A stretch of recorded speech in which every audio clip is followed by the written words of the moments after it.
Vamos a comenzar, ¿eh? Pongo a grabar.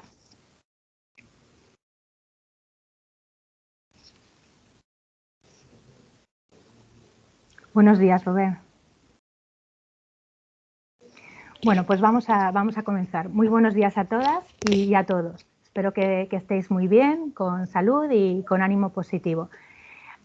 Bueno, deciros un agradecimiento especial, lo primero de todo, a quienes nos seguís os habéis unido desde fuera de Baleares. Y deciros que esta sesión se enmarca dentro del programa Promoción de la Empresa Saludable y de la Perspectiva de Género en la Gestión Preventiva, que estamos desarrollando desde CAEP con el apoyo del Instituto Balear de Seguridad y Salud Laboral.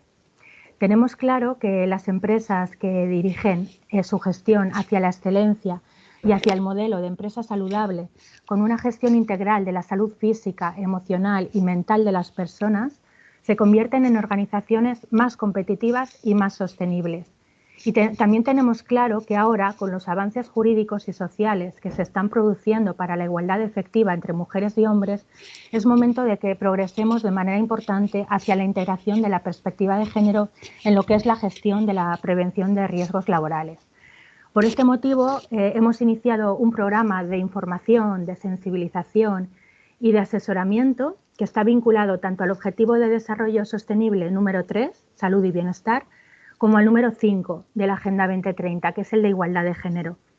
Hoy celebramos la primera de un conjunto de píldoras que celebraremos a lo largo de los próximos meses, y puesto que los riesgos laborales afectan de manera desigual a mujeres y a hombres, hemos querido empezar abordando pues lo que es la evaluación psicosocial y la evaluación ergonómica y cómo se puede integrar en ambas lo que es la dimensión de género, ¿no? Que es un tema sobre el que hay mucho que debatir porque no es fácil y queremos hablar hoy con expertos en esta materia y conocer experiencias de empresas que son pioneras en esta cuestión. Para ello os voy a pasar a presentar a los ponentes que hoy nos acompañan.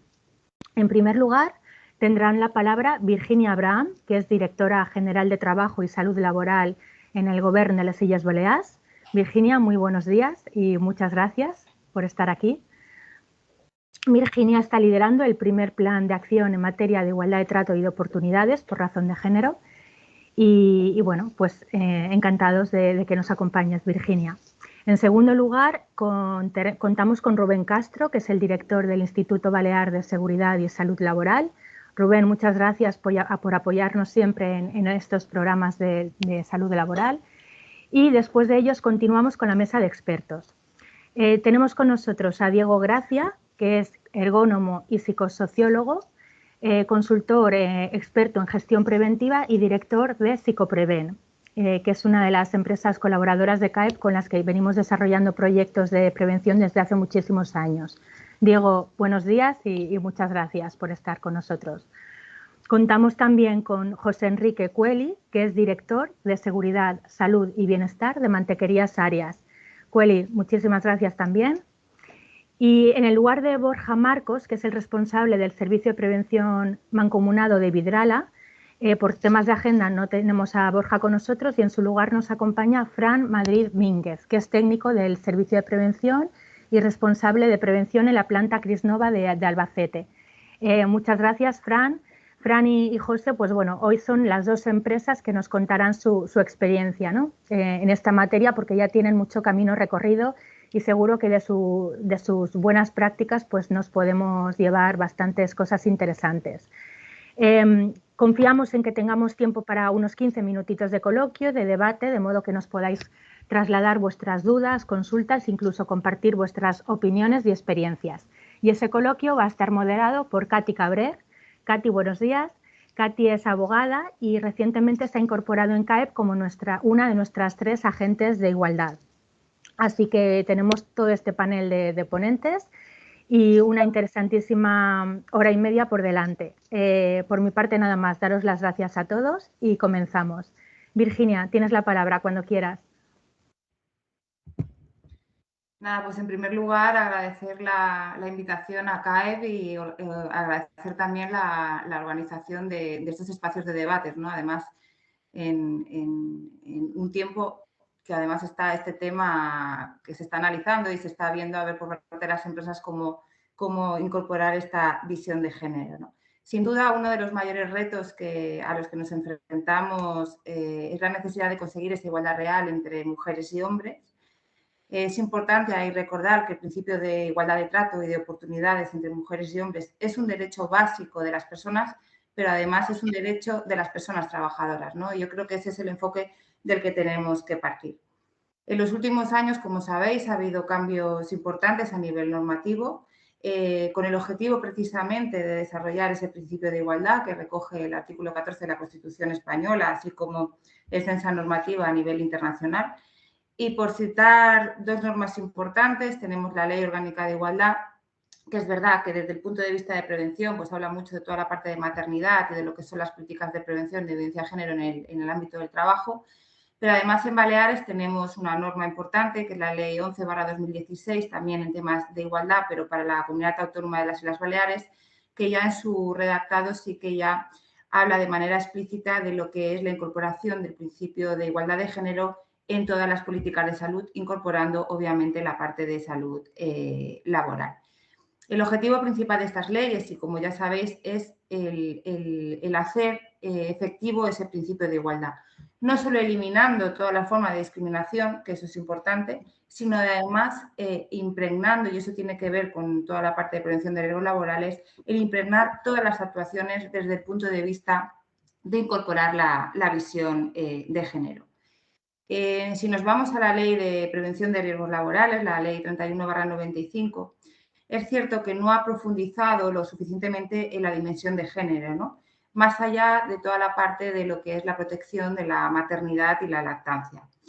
Pero también es cierto que yo creo que ahí estamos todos coordinados, ¿no? De todas las organizaciones, de que ya de hecho la Estrategia Española de Seguridad y Salud Laboral ya empieza, ¿no?, a establecer, a incorporar esos conceptos de incorporar la perspectiva de género en el ámbito de la prevención de riesgos laborales.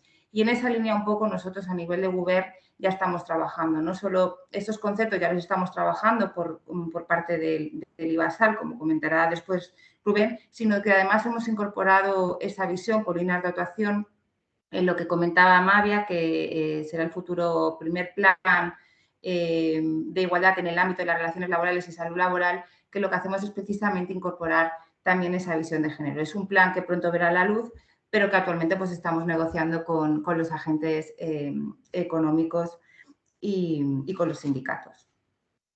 Entonces, de alguna manera, y lo comentaba Mavia, hombres y mujeres tenemos realidades diferentes, por lo tanto, esas realidades diferentes hay que tenerlas en cuenta en todo lo que es la prevención de riesgos laborales. Y entonces, ¿cuáles son esas realidades diferentes? Yo creo que se habla en muchos foros, pero bueno, también mi papel hoy aquí era un poco establecer un poco lo que es el marco, ¿no? Pues hablamos de que biológicamente hombres y mujeres somos diferentes, de ahí también la protección que hace la propia norma de proteger todo lo que son los procesos de lo que es el embarazo, la maternidad y la lactancia. Pero luego, además, hay realidades diferentes que afectan al mercado de trabajo, que esto es lo que tiene que ver con todo lo que es la segregación horizontal y vertical en el mercado de trabajo, con lo cual las mujeres y los hombres ocupan actividades diferentes, pero también en el seno de la empresa ocupan puestos de trabajo diferentes, por lo cual eso son realidades que se tienen que tener en cuenta. Además, hay otras cuestiones, como es lo que es la precariedad laboral en el mercado de trabajo, que, como ya sabéis, afecta principalmente a las mujeres. ¿Y por qué afecta principalmente a las mujeres? Bueno, la tasa de ocupados a tiempo parcial es muy superior en las mujeres que en los hombres, con lo cual están sujetas a menor retribución económica y, por lo tanto, hay una mayor vulneración social.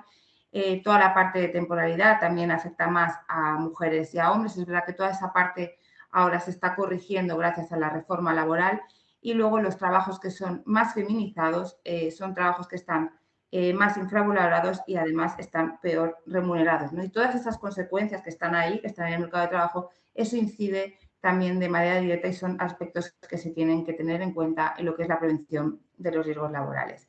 Y luego hay una situación que además está ahí, que es lo que se deriva de la falta de políticas de conciliación, ¿no? Y es la doble jornada de trabajo a la que están sometidos pues, principalmente lo que es las mujeres, ¿no? Las mujeres actualmente tienen mayor carga de trabajo doméstico y de cuidados que los hombres, Y eso afecta, como ya hemos visto, no solo a los temas de contratación, de jornada, de temas de reducción de salarios, sino que también afecta o tiene efectos en lo que es la salud de las mujeres trabajadoras. Entonces, de alguna manera, esas diferentes realidades de hombres y mujeres hace que hombres y mujeres estén expuestos a riesgo de manera diferente y con lo cual desarrollen problemas de salud diferentes también en el ámbito del trabajo. De esta manera, lo que son trabajos más feminizados, como ya sabéis, suelen presentar riesgos ergonómicos o psicosociales que suelen derivar en enfermedades más a medio y largo plazo y que suelen ser multidolencias.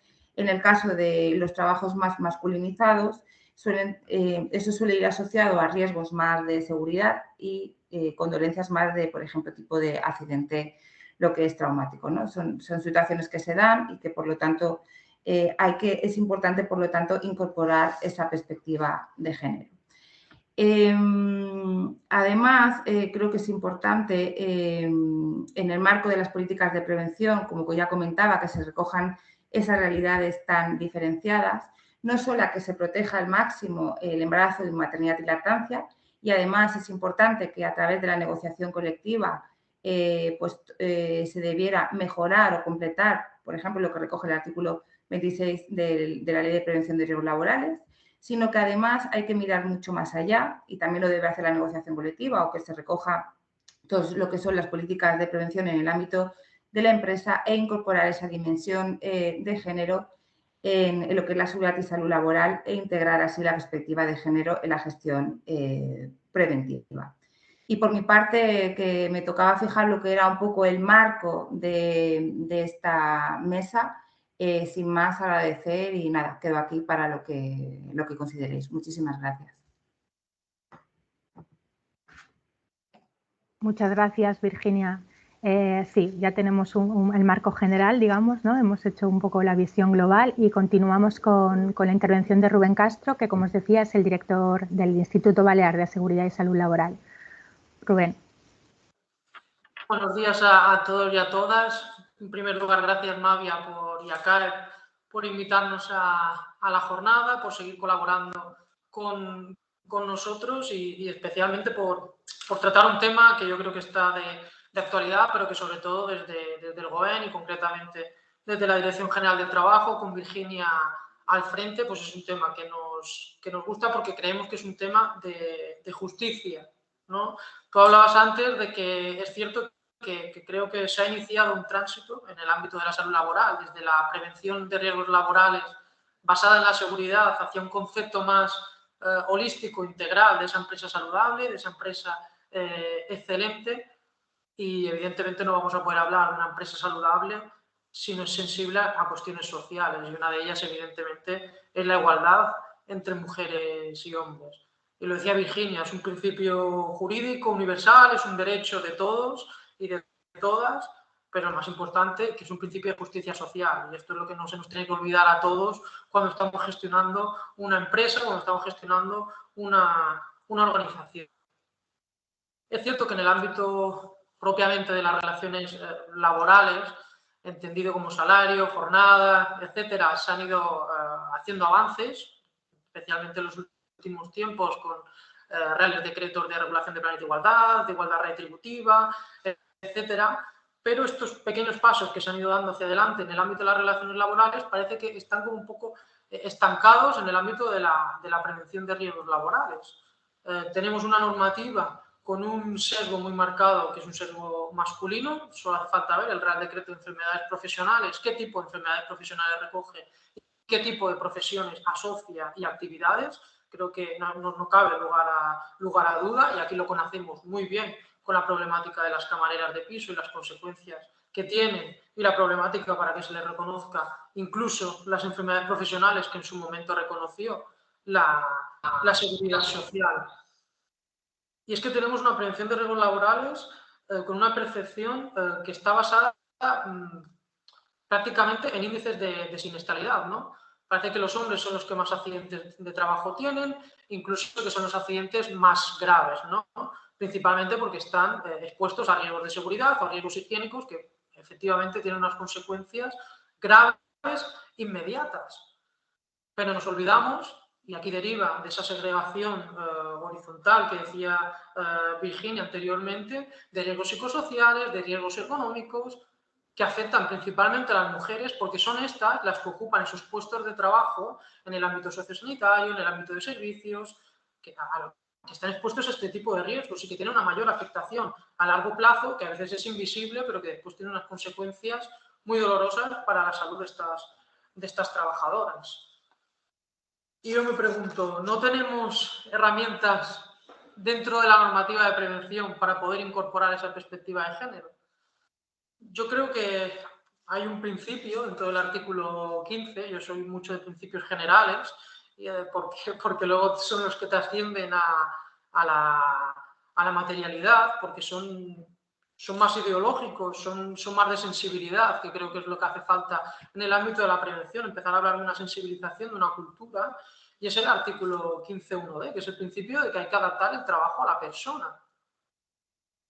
¿Por qué no se ha utilizado este principio para ir incorporando paulatinamente la perspectiva de género dentro de la gestión preventiva en las empresas? ¿Por qué no nos acogemos a este principio? No es lo mismo que un puesto de trabajo esté ocupado por una mujer que por un hombre. Y lo ha explicado muy bien Virginia. Las mujeres ocupan determinados puestos de trabajo que no lo ocupan los hombres. Tienen mayor temporalidad, tienen mayor precariedad laboral y todo esto tiene una afectación en la salud de estas mujeres. Por tanto, yo creo que sí tenemos herramientas para ir incorporando esta perspectiva de género y creo que hay que dar ya ese paso hacia adelante, que estoy seguro que las empresas que participan hoy nos van a exponer su día a día de cómo lo están haciendo. Y hay que hacerlo desde el primer momento de la gestión preventiva. Selecciono mi organización, mi modalidad de organización preventiva, mi propio servicio de prevención o incluso un servicio de prevención ajeno, ya tengo que tener esa perspectiva de género a la hora de escoger el servicio de prevención. Si tiene o no tiene ese servicio de prevención un plan de igualdad, porque está obligado por norma. Si ese servicio de prevención ya ofrece formación en materia preventiva a la hora de hacer la evaluación de riesgos, a la hora de hacer la planificación preventiva. Los EPIs no son lo mismo para una mujer que para un hombre. Los equipos de trabajo tampoco son lo mismo para un hombre que para una mujer en muchas ocasiones. Y sobre todo también la vigilancia de la salud. Una vigilancia de la salud que no solo será individual, sino también colectiva. Porque hay diferencia en esa biología de un hombre de una mujer. Entonces yo creo que todos estos pasos o todas estas pautas o momentos en los que hay que incorporar, creo que todos los podemos tener claros, pero hace falta un pequeño empujón de voluntad y de creer verdaderamente en que es de justicia social incorporar esta igualdad entre hombres y mujeres. Y aquí sí que hay un aspecto clave, que yo creo que la herramienta fundamental para conseguirlo, y en esto, pues desde el IVASAL y desde la Dirección General de Trabajo creo que lo impulsamos, es el diálogo dentro de las empresas. O sea, la mejor herramienta es que la propia empresa, con los trabajadores y las trabajadoras, dialoguen y consensúen cómo integrar. Y aquí sí que es importante pues lanzar a los agentes sociales el impulso que debe haber a la hora de negociar los convenios colectivos de manera paritaria entre hombres y mujeres y también en los órganos de representación de los trabajadores y las trabajadoras en las empresas, que los comités de seguridad y salud estén formados paritariamente por hombres y por mujeres para que las mujeres puedan aportar esa visión femenina que en ocasiones muchos de nosotros no podremos tener. Por mi parte, lanzar esta serie de consideraciones o de pequeñas ideas y espero que disfrutemos de la. Muchas gracias, Mavia. Gracias, Rubén. Había algún momentito que se te escuchaba un poquito mal, pero bueno, en general bien. Vale, pues nos metemos ya de lleno para conocer las experiencias de los tres expertos en el tema que hoy nos ocupa. Vamos a comenzar con las experiencias empresariales. Os decía al principio que nos acompañan dos empresas que son pioneras en este campo, Mantequerías Arias y Vidrala. Comenzamos con José Enrique Cueli, que como os decía es el director de Seguridad, Salud y Bienestar de Mantequerías Arias. Conocemos vuestro caso. Cueli, cuando quieras. Gracias. Hola, buenos días a todos. Lo primero, queríamos agradecer en mi nombre personal y en el de Mantequerías Arias la oportunidad que nos brinda la Confederación y el Gobierno de las Islas Baleares para compartir con el resto de empresas nuestra experiencia, nuestras vivencias y sobre todo un poco cuál ha sido nuestro camino a llegar a la situación actual. Poneros un poco en conocimiento de todos y todas vosotras, la experiencia que nosotros hemos adquirido a lo largo de estos años en la implementación de medidas y a la generación de un ambiente de trabajo en igualdad. Como veréis a continuación, voy a compartir con vosotros una presentación que va a contextualizar todas estas experiencias y sobre todo va a intentar darnos una pincelada de cómo abordamos nosotros la perspectiva de género, la prevención de riesgos laborales con una perspectiva de género, ¿no? Lo primero de todo que nos gustaría hacer es una pequeña presentación del Grupo Savencia y de Mantequerías Sayas. Mantequerías Sayas pertenece al Grupo Savencia, como veréis a continuación. Va a ser una presentación que no va a ser al uso, va a ser una presentación que no tiene tanto que ver con el ámbito de los números, sino un poco con un perfil humanista, porque así es la filosofía del Grupo Savencia y dentro de, como veis, dentro de nuestro proyecto Oxygen, se tienen en cuenta factores tan importantes como la igualdad de género y el bienestar de todos los elementos y de todos aquellos actores que formamos parte tanto del Grupo Savencia como son los interlocutores diferentes, ¿no? Un poco mostraros quién es Mantequerías Sayas en el entorno de género para poder contextualizar el último punto, que son los proyectos y las acciones desarrolladas por nuestra parte con perspectiva de género, y para daros una visión de quién es Mantequerías Sayas y cuál es su entorno de género. Bueno, pues son un poco los objetivos de esta ponencia e intentar transmitir a aquellas empresas o aquellas organizaciones que estén intentando impulsar la igualdad de género y alcanzar la excelencia empresarial, pues darles una pincelada de unas buenas prácticas que nosotros pusimos y sobre todo también darles nuestra experiencia y el retorno que obtuvimos o que estamos obteniendo con la implementación de todas estas actividades. En cuanto a la presentación, como os dije al principio, Mantequerías Sayas se encuentra englobada dentro del Grupo Savencia, un grupo francés internacional con presencia en más de 30 países y 22.000 personas en estos momentos trabajando. Aquí tenéis una pequeña fotografía de cómo estamos posicionados en el mercado del producto lácteo, principalmente transformados lácteos, quesos, etcétera, etcétera, a nivel mundial. En el año 2021 tuvimos 5.610 millones de euros de volumen de negocio y, bueno, pues esto es un poco a nivel de implantación. Con respecto a Mantequerías Sayas, como bien sabéis, somos una empresa que se fundó, tiene origen en Asturias desde el año 1848. En estos momentos tenemos 5 centros productivos en España con la distribución geográfica que podéis comprobar, más las oficinas centrales que están radicadas en Madrid. Como no puede ser de otra forma, y obviamente también tenemos que hacer un poco de labor comercial, queríamos transmitiros un poco las marcas que tenemos y las marcas en las cuales estamos presentes en el mercado y animaros a todos a que consumáis nuestros productos, por supuesto, porque ello significaría que nosotros podemos seguir desarrollando todas las labores que estamos haciendo y fomentar la cultura empresarial que os voy a transmitir a continuación. Bueno, estas son nuestras marcas. La cultura del grupo es una cultura humanista, como os decía, ¿no? Está basada en esto es un poco la representación gráfica de la misión, visión y valores del grupo, donde se basa en la escucha, el compromiso y la excelencia. Tiene 4 pilares de apoyo, que son los valores y la misión, generando una tolerancia, la valentía, la honestidad y la lealtad. Tiene unos principios de acción, que son la subsidiariedad, la colegialidad y la autonomía de los trabajadores y los colaboradores, y las finalidades es innovar para favorecer a nuestros clientes en el desarrollo de nuestros productos y colaboradores, ¿no? Esta es la misión.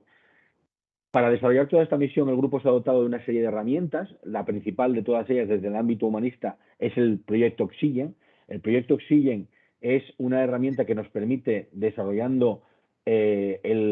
potenciando el desarrollo de los 4 pilares fundamentales que el grupo identificó en su momento, que son los productores de la materia prima que nosotros utilizamos, es el sector lácteo, orientada en el consumidor y, por supuesto, en la parte de la sociedad civil, devolverle parte de ese beneficio que nosotros obtenemos a través del medio ambiente y, por supuesto, favorecer el bienestar de nuestros colaboradores.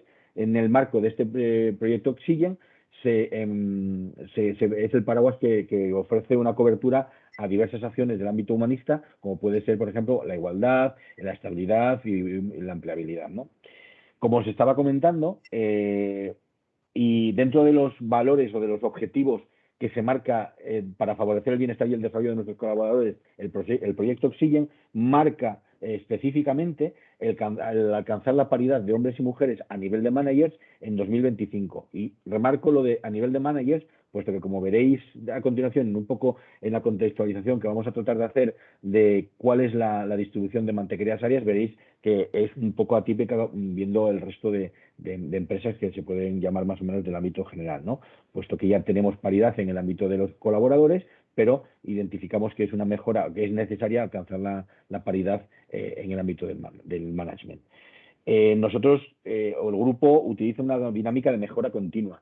Una dinámica de mejora continua para estar de manera continua, para la redundancia, fomentando y desarrollando el conocimiento y desarrollando la participación de todos y cada uno de nosotros, de los empleados, y utilizando herramientas como la salud y el bienestar del empleado y la solidaridad, ¿no? Para esas herramientas para fomentar y sobre todo para la mejora continua se basan desde el desarrollo de los planes de igualdad, la obtención de diferentes certificados y homologaciones en ciertas normas como Great Place to Work, EFR, empresa familiarmente responsable, desarrollo de planes de bienestar, ser todos los años acreditados como Top Employer a nivel nacional y a nivel internacional por parte del grupo, y esas herramientas de mejora que nos obligan a estar año a año innovando y año a año midiendo los KPIs que nosotros nos dotamos y que nosotros utilizamos como herramientas de medición de cuál es nuestro desempeño en esta estrategia, nos ayuda a estar siempre activos y a mejorar en el desarrollo de estas estrategias.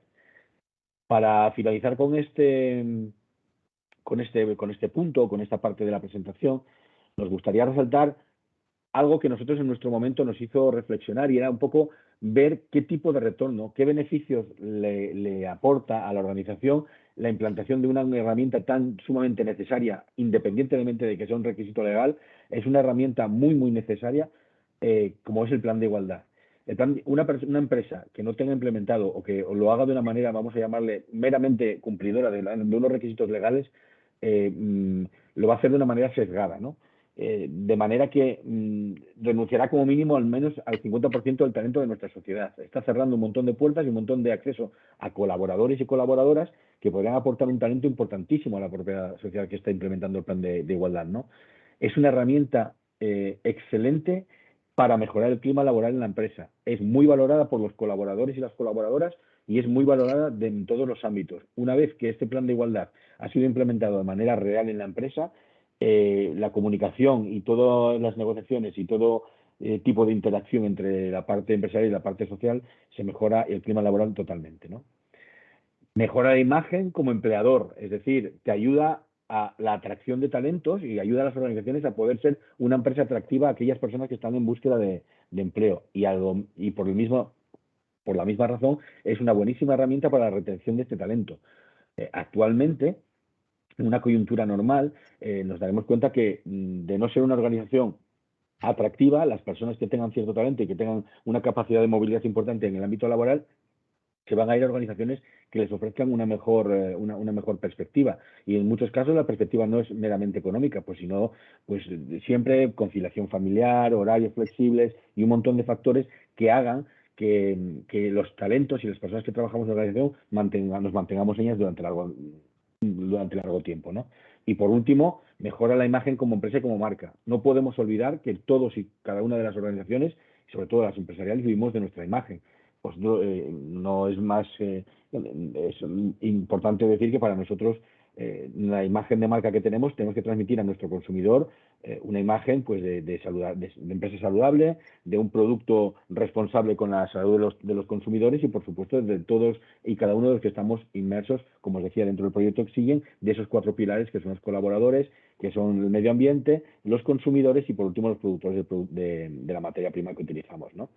Es de básica importancia para la responsabilidad social empresarial y, por último, es una buena herramienta de marketing, con lo cual la implementación de un plan de igualdad es una herramienta que a día de hoy resulta básica independientemente de que se trate de un requisito legal. En cuanto a la situación de Mantequerías Arias en torno al género, para poder contextualizar todas aquellas medidas que vamos a ver en la parte final de la presentación, debemos de primero explicaros un poco cómo es el sistema de trabajo, cuáles son los tipos diferentes de perfiles que tenemos. En estos momentos tenemos unas 415 personas, somos 415 personas en Mantequerías Arias, de las cuales 295 tenemos un perfil técnico administrativo y trabajamos en un entorno industrial con unas condiciones de trabajo que son trabajo a turnos, con un producto sensible, un producto con una caducidad muy marcada, procesos en continuo, procesos complejos y automatizados, diferentes líneas jerárquicas y diferentes secciones de trabajo. Por el contrario, tenemos 50 personas que trabajan en un perfil muchísimo más administrativo, en un entorno de trabajo de oficinas, con una estructura por departamentos, jornada partida de lunes a viernes. Bueno, esa es un poco la imagen que tenemos, la distribución de puestos que tenemos. Y por último, tenemos un perfil comercial en el cual trabajan unas 40 personas, con unas condiciones de trabajo muy variables en función de la orografía y de la zona donde se encuentren enmarcados, con un alto grado de autonomía y con un elevado número de viajes, ¿no? Una vez contextualizado cuáles son los perfiles de los trabajos que nosotros podemos tener en nuestra organización, si analizamos la distribución general de la plantilla de áreas en estos momentos, hay un 48,8% de mujeres y un 51,2% de hombres. Estamos muy cerca de la paridad, pero analizando y entrando a desglosar un poco más cuál es la distribución por los diferentes estratos de la pirámide jerárquica, vemos que existe paridad. Hay un 52% de colaboradores en el ámbito de los colaboradores vamos a llamar, de manufactura. Mujeres con nivel de mando tenemos un 39% en estos momentos, y mujeres con nivel de cuadro, que cuadro, como podéis comprar en la presentación, son el colectivo de aquellas personas con mando en la organización que tienen mayor impacto en la misma, tenemos un 40%. De ahí que, como os decía anteriormente, uno de los objetivos principales que se marca el proyecto Oxygen es alcanzar la paridad de hombres y mujeres en el grupo Savencia y, por supuesto, obviamente, en Mantequerías Arias en el año 2025, y vencer ese gap que tenemos ahora mismo de en torno al 10% y alcanzar la paridad en todos y cada uno de los segmentos de la pirámide jerárquica. Esto es un poco la contextualización de lo que es como deciros, la situación desde la perspectiva de género en Mantequerías Arias, que viene a mediatizar un poco todo lo que os voy a contar a continuación. Vamos a desglosar una serie de proyectos y de acciones que desarrollamos en su momento, y daros un poco de nuestra experiencia, cómo se abordó y cuál fue el retorno que obtuvimos en cada una de ellas. Me alegra mucho un poco el speech que Rubén nos transmitió al inicio, hablando muy claramente de un principio básico de la Ley de Prevención de Riesgos Laborales, que es la adecuación de los puestos de trabajo. Es un aspecto básico, como bien decía Rubén, y es una herramienta importantísima a la hora de poder generar, ¿cómo deciros?, a la hora de poder establecer la base para el resto del desarrollo de las acciones. La adecuación de puestos es una labor ardua, complicada, difícil, porque en la concepción antigua se intentaba adaptar las personas al puesto de trabajo, cuando es una visión diametralmente opuesta. Tenemos que adaptar el puesto de trabajo a las personas. Llevó mucho trabajo desde el ámbito técnico, llevó mucho trabajo desde el ámbito de recursos humanos, llevó mucho trabajo, pero a día de hoy podemos decir que en Mantequerías Arias todo el mundo puede hacer todos los trabajos. Eso fue un cambio de visión importantísima. También fue un esfuerzo enorme. Pero sin esta base, sin esta primera acción que aquí os mostramos, el resto no tendría mucho sentido, ¿no? Y ahí me abrió Rubén la puerta y transmitiros que la necesidad de adaptación del puesto de trabajo a las personas es la base para todo, ¿no? Como bien decíais también, la Ley de Prevención de Riesgos Laborales, y por donde yo creo que todos empezamos, fue por la gestión de los riesgos específicos de las mujeres embarazadas. Obviamente porque la palanca fue el requisito legal que estaba ahí y que era necesario avanzar, pero nosotros quisimos dar un paso adelante. En su momento tuvimos muchos problemas para no solamente identificar los riesgos específicos para las mujeres embarazadas, sino para aportarles los EPIs específicos o la ropa de trabajo. Tuvimos muchos dificultades para encontrar ropa específica para mujeres embarazadas. De hecho, tuvimos que desarrollarlas de la mano con nuestros proveedores, puesto que no había. La tendencia era a que la gente utilizase ropas más amplias, de un tallaje diferente, cosa que no era ni segura ni, por supuesto, aceptable, ¿no? Y ahí ya tuvimos un trabajo muy importante con nuestros proveedores. Hicimos una cosa que en su momento nos ayudó muchísimo y que fue identificar las evaluaciones de riesgos. ¿Qué riesgos eran incompatibles con la situación de embarazo? La situación de embarazo no es una enfermedad. La situación de embarazo es una situación en la que una persona, una mujer, tiene unas características especiales en un momento determinado y que hace que pueda tener ciertas incompatibilidades con su actividad laboral normal. Y hay que marcarlas en la evaluación de riesgos laborales. Te ayuda a que tanto el servicio de prevención, por supuesto, pero como los managers, que son los encargados de implementar en el día a día estas evaluaciones de riesgos laborales, identifiquen fácilmente qué riesgos pueden ser o no incompatibles con la situación de embarazo. Dentro de las evaluaciones de riesgos psicosociales que desarrollamos con Psicopreven, nosotros también, una herramienta que llevamos trabajando muchísimo tiempo con ellos, se incluyeron referencias al conocimiento de la aplicación del plan de igualdad por parte de la plantilla, con lo cual era una herramienta de medición y fue donde nos ayudó a saber que la implementación del plan de igualdad, como os decía anteriormente, es una herramienta muy bien valorada y que tiene muy en cuenta los colectivos. Realmente ayuda muchísimo a la implementación de un plan de igualdad bien hecho, bien implementado y sobre todo bien diseñado a que mejorar el clima laboral y sobre todo la eliminación de riesgos psicosociales. En cuanto al protocolo de investigación de acoso y la figura del agente de prevención del acoso, nosotros quisimos darle una figura mucho más cercana a la plantilla o a aquella persona que podía sufrir o estar en esta situación de acoso, ¿no? En nuestro caso es mandatorio que sea una persona del comité de empresa en caso de existir en el centro de trabajo. Y pensad que nosotros tenemos centros de trabajo en los cuales, por las dimensiones, hay un comité de empresa y en los cuales hay una representación legal de los trabajadores meramente, porque no existe el requisito legal para que exista un comité de empresa, pero sí tenemos representación legal de los trabajadores.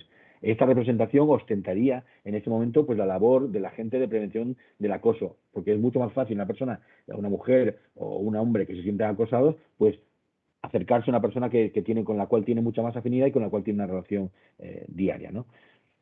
Como os decía antes, tuvimos que hacer muchísimo esfuerzo al inicio. Nosotros ya muchos años, porque la presencia de la mujer en nuestro sistema productivo viene de antiguo, es decir, está totalmente implantada desde hace muchos años. La búsqueda de equipos de protección individual con un tallaje acorde a todas las personas era dificilísimo. Encontrar tallajes de calzado o de guantes pequeños nos resultaba muy, muy difícil, muy difícil. Y hubo que hacer labores de prospección importantes y esos problemas hoy en día todos los proveedores más o menos van teniendo en cuenta la incorporación de personas de diferente tallaje y sobre todo pues la incorporación de la mujer, cosa que nosotros veníamos sufriendo desde hace años, ¿no? Desde el punto de vista de la adaptación de los puestos de trabajo, y una de las condiciones que también Virginia decía en el inicio, era la reducción por ejemplo, en nuestro caso, de la altura de los palés de materias primas, por un tema de optimización de los transportes, etcétera, etcétera, lo que nosotros llamamos MICAES, que son materias primas que, pues, calzoncillos, opérculos, todo tipo de plásticos que recibimos para poder hacer los envasados de nuestros productos, venían unos embalajes altísimos, unas alturas, y nos generaban muchísimos problemas de manipulación y sobre todo de acceso a una parte importante de la plantilla. Pues se llegó a consenso, se llegó a organización y a una organización racional de estos envíos de manera que fueran accesibles a todas las alturas y a todo el personal, más allá que pudiera estar fuera del percentil habitual de lo que lo utiliza, ¿no? De los últimos puntos que nos gustaría compartir con vosotros está las evaluaciones de riesgos ergonómicos, como no puede ser de otra manera, siempre están focalizadas en las personas, en el colectivo más desfavorable para la hora de calcular los índices.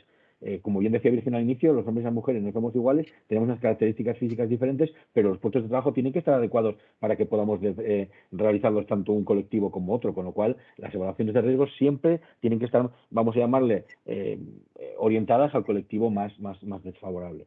Finalmente, nosotros estamos desarrollando desde hace un tiempo un análisis de la información y un análisis de la accidentabilidad y de los factores relevantes que presenta este análisis de la información con perspectiva de género, porque no solamente está la accidentabilidad en hombres y mujeres, como aquí vemos desglosada, ¿no? Vemos un poco los diferentes tipos de tipología de eventos que nosotros estamos analizando de continuo en la búsqueda de la mejora continua de la seguridad y salud laboral, en el ámbito de analizar por hombres y mujeres, una distribución de género que podría ser algo muy visual, pero también entramos a analizar el ámbito por la antigüedad que tiene el colectivo en función de la antigüedad que tiene y sobre todo por las causas y las lesiones que sufre cada uno de los colectivos, de manera que nos da una visión muy clara de si ese tabú o esa prejuicios que tenemos de que el hombre solamente se accidenta por temas de accidentes traumáticos y no tiene dolencias, vamos a llamarle, derivadas de trastornos musculoesqueléticos, sí o no, pues en función de ver dónde estamos haciendo acciones de manera correcta o de manera incorrecta. Estos análisis de los factores relevantes en cuanto a perspectiva de género muchas veces nos sorprende los resultados y la accidentalidad que tenemos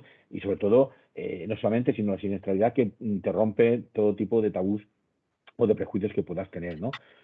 Por nuestra parte, creo que nos ajustamos al tiempo. Gracias. Animo a todos y a todas a que las organizaciones a las que representáis se sumen a la labor de implementación y de analizar la prevención de riesgos laborales con una perspectiva de género, más allá del cumplimiento, del mero cumplimiento legal, puesto que, como os decía, es una herramienta de mejora el clima laboral de una manera enorme y sobre todo, al final, es una herramienta que mejora la vida de todos y todas y cada uno de los colaboradores que trabajan con nosotros. Muchas gracias. Muchas gracias, Cueli. Os recuerdo que podéis ir planteando a los ponentes las preguntas que les queráis dirigir en el tiempo de coloquio y así luego al final las retomamos. Vamos a continuar con otra experiencia, en este caso la de el grupo Vidrala, y nos acompaña Fran Madrid, que es técnico del Servicio de Prevención Mancomunado. Fran, adelante. Ahora me oís, ¿no? Ahora sí, perfecto, gracias. ¿Veis la presentación? Bueno, por la parte del grupo Vidrala, creo que estamos en un estado o una situación actual un poco menos avanzada que en anteriores áreas, por el trabajo que llevamos haciendo. Quizás ellos llevan más años que nosotros trabajando en esto.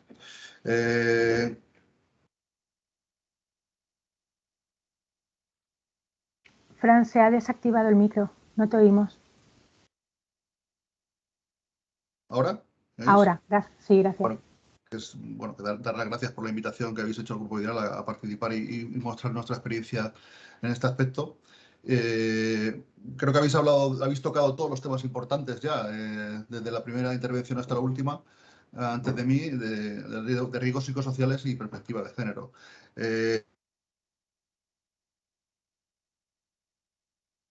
Nuestra experiencia en... Ahora. Sí. Nuestra experiencia, primero, situaros un poquito quiénes somos, el Grupo Vidrala, dentro del sector del vidrio.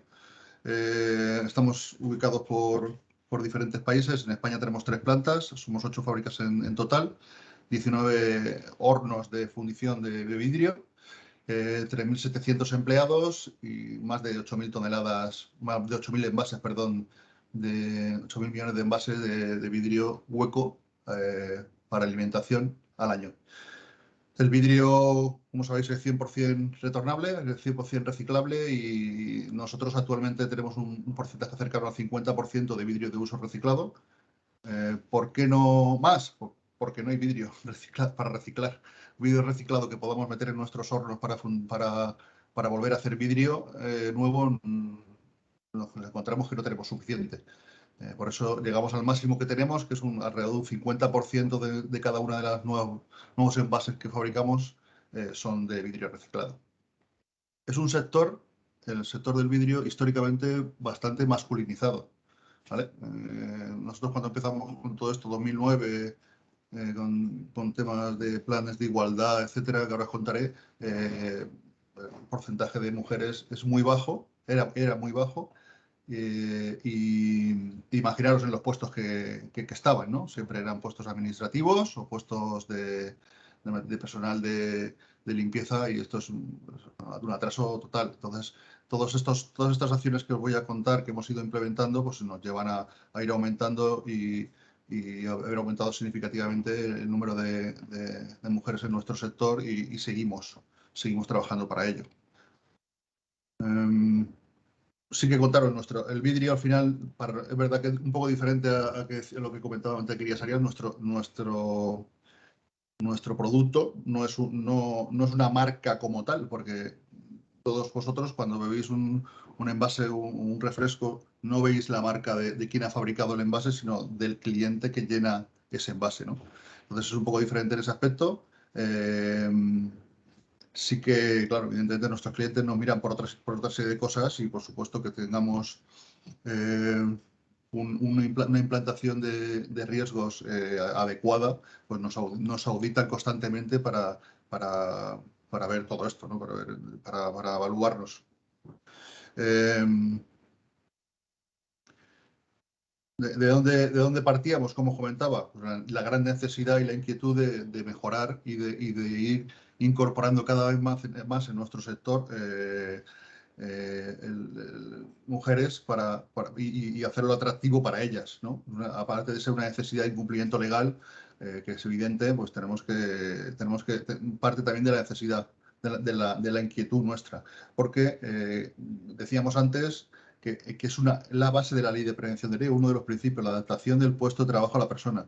Tan básico como eso, tan poco concreto como eso, porque es muy genérico, sí, pero luego aterrizarlo en el día a día es el problema que entiendo que nos encontramos todos cuando hay que poner medidas concretas para poder realizar eso, ¿vale? Muy relacionado con los métodos de evaluación económica y psicosocial que se utilizan, ¿no? La seguridad es algo básico, creo que ya debería estar bastante superado que implementamos medidas de seguridad laboral. Higiene también está muy avanzado. Economía y psicosocial es lo que siempre se ha quedado un poco relegado a una última parte y es lo que tenemos es importantísimo para seguir avanzando.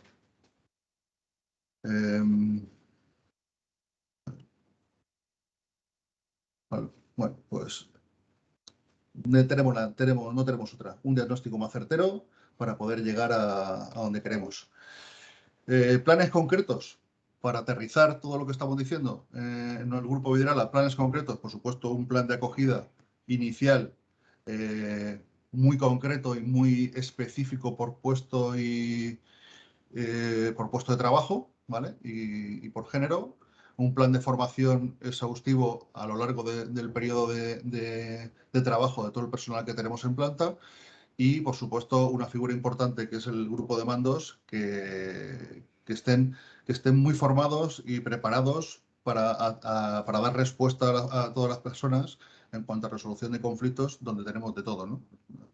El plan de igualdad y conflictos de todo tipo, que ahora seguiremos viendo.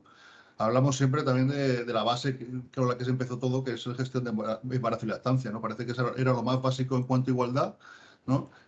Partir de un protocolo correcto de gestión de embarazo y lactancia, por supuesto con una evaluación de riesgos específica y con unas medidas concretas que ayuden a poder adaptar el puesto de la persona que tiene no una enfermedad, evidentemente, como decíamos, sino un proceso en su vida, ¿no? Y hacerlo cómodo para poder trabajar desde habilitar zonas del parking lo más cercanas posible a los puestos de trabajo de esas personas, teletrabajo si es posible, adaptaciones de los EPIs que lleven en planta, cinturones para proteger el embarazo cuando la gente viene a trabajar en su coche, para incorporarlos dentro en su vehículo, pues todo ese tipo de medidas básicas que son necesarias para poder adaptarlo.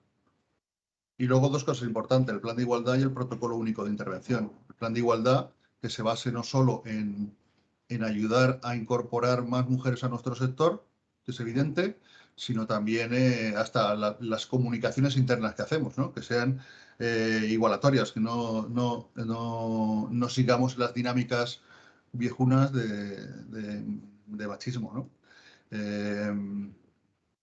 El protocolo único de intervención también es muy importante, protocolo de intervención, acoso, que sea fácil, que como bien decía también Query de Materias Arias, una figura cercana para los trabajadores para poder sincerarse y comunicar este tipo de cosas.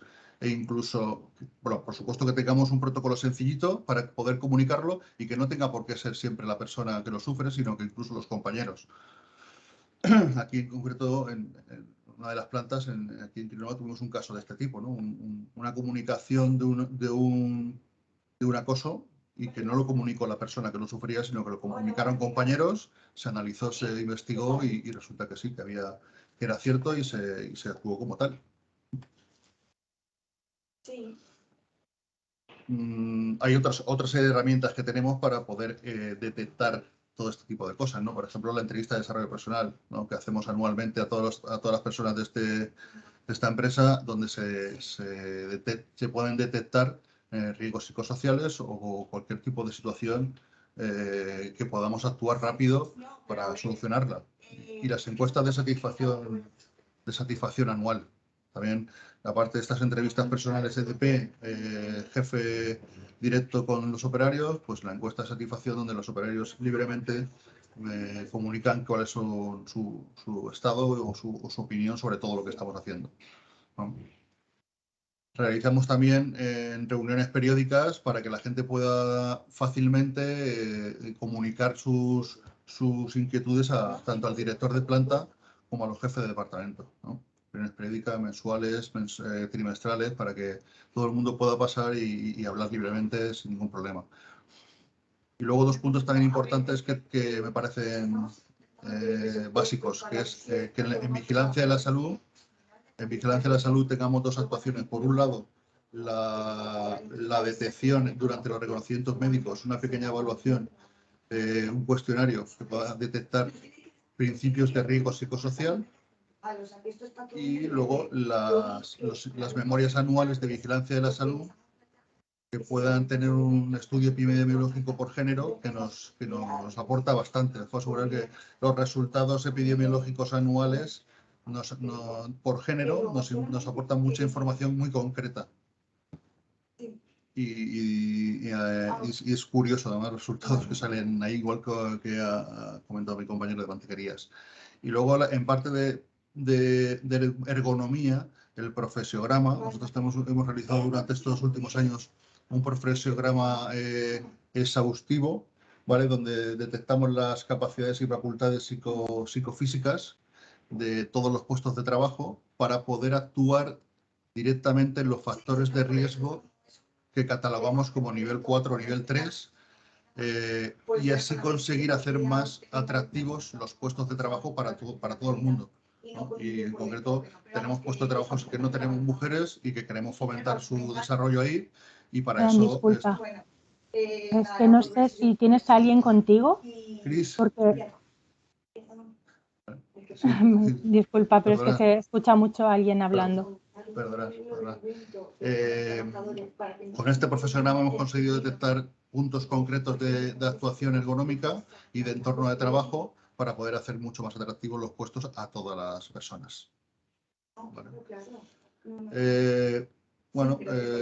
Resultados son un poco lo que hablábamos todos, desde que la gente tiene una participación directa y se encuentra cómodo y hay muchas propuestas y acciones de mejora en todos los ámbitos, porque la gente siente que se le tiene en cuenta, que se le escucha. Las encuestas de satisfacción son una de ellas, el seguimiento de las mismas, y una clara descripción de puesto y responsabilidades dentro de cada uno, ¿no? Para poder tener mejoras continuas y que no tengamos que imaginar los problemas, sino que podamos detectarlos y detectarlos rápido para poder actuar. Además salen situaciones muy concretas, ¿no? Son tan pequeñas o tan sencillas como que simplemente al hacer las encuestas pues te puede salir que la distribución de mobiliario de un sitio está dificultando la comunicación entre las personas. Tan sencillo como poder actuar sobre eso para mejorar la comunicación. O que ¿no? A todos nos habrá pasado alguna vez en oficinas o incluso en puestos de trabajo concretos de máquinas, la ubicación de la refrigeración de ventiladores, a uno le viene bien, a otro le viene mal, y crea un disconfort y un riesgo psicosocial de enfrentamiento evidente, ¿no? Entonces, con todas estas cosas, pues las actuaciones concretas que mejoran la actividad y hacen que la satisfacción del puesto pues vaya mejorando poco a poco, ¿no? Y el reflejo final también es el aumento evidente de cuando se empezó todo esto, el número de mujeres en cada una de nuestras plantas, al actual, ¿no? Un aumento muy grande de incorporación de mujeres en nuestro sector. Es importantísimo. Fran, disculpa, pero escuchamos mucho a tu compañera y nos cuesta seguir. Perdonad.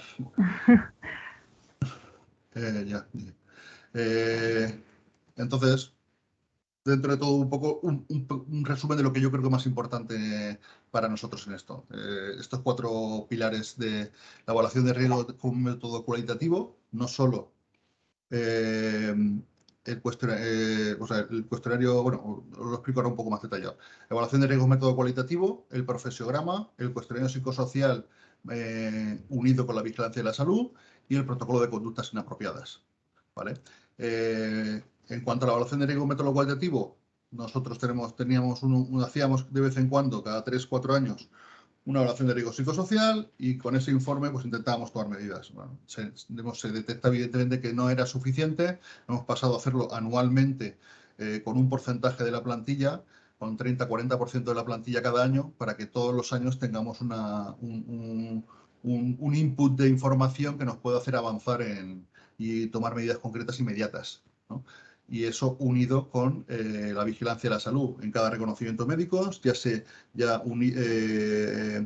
en coordinación el servicio de prevención que nos hace la vigilancia de la salud con nuestro referente, en este caso que es Diego, que lo tenemos aquí, que colabora con nosotros.